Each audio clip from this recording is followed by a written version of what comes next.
विभाजन देखा जाए यथा सम विभाजन बा सूत्रायन बा माइटोसिस और अर्ध विभाजन बा अर्धायन बा मियोसिस। माइटोसिस कायिक कोषरे एवं आदिजायक कोषरे संगठित हेउथिबा स्थले मियोसिस युग्मक सृष्टि पाई उद्दिष्ट। एहा युग्मक जननर शेष पर्याय होइथाय। सम विभाजन जीवकोषर सम विभाजन सूत्रायन साधारणतः दुईटी पर्याय होइथाय। प्रथम पर्याय नेस्टिर विभाजन हुए, एहाकू नेस्टि विभाजन कहुए। परवर्ती अवस्था कोष जीवकर विभाजन हेबा फल विभाजन प्रक्रिया संपूर्ण होई दुईटी अपत्य कोष सृष्टि होइथाय।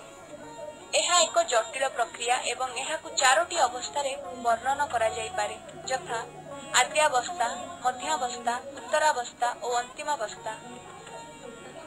क आद्यावस्था आद्यावस्थार आरंभ रे क्रोमाटिन जालिका देखा जाए।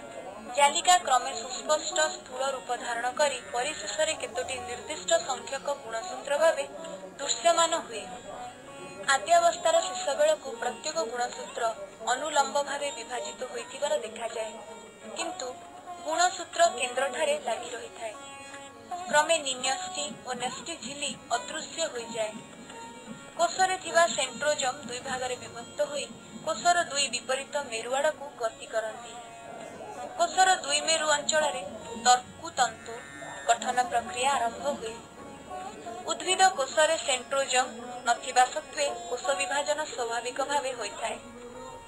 ख मध्यावस्था मध्यावस्था गुणसूत्र गुड़िक कोषर मध्य समतल भाग को चली आसती। मेरु स्थित तर्कुतंतु क्रमशः वर्धित होई प्रत्येक गुणसूत्र केंद्र सह संयुक्त हुअन्ति। ग उत्तरावस्था उत्तरावस्था प्रत्येक गुणसूत्र केंद्र विभाजित हुए। तर्कुतंतु संकुचित हेबा फल गुणसूत्रर प्रत्येक एकक सूत्र दुई विपरीत मेरु आड़कू गति करती। एही समय प्रत्येक एकक सूत्र कोणाकार बा भी आकार धारण करे।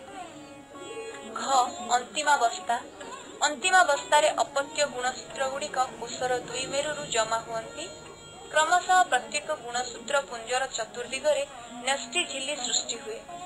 गुणसूत्र गुड़िक सूक्ष्म अस्पष्ट हेबा आरंभ हेबा सह निन्यष्टि मध्य सृष्टि हुए। कोष जीवक विभाजन उद्भिद मातृकोषर मध्य भागरे एक कोष पट्टिका देखा जाए।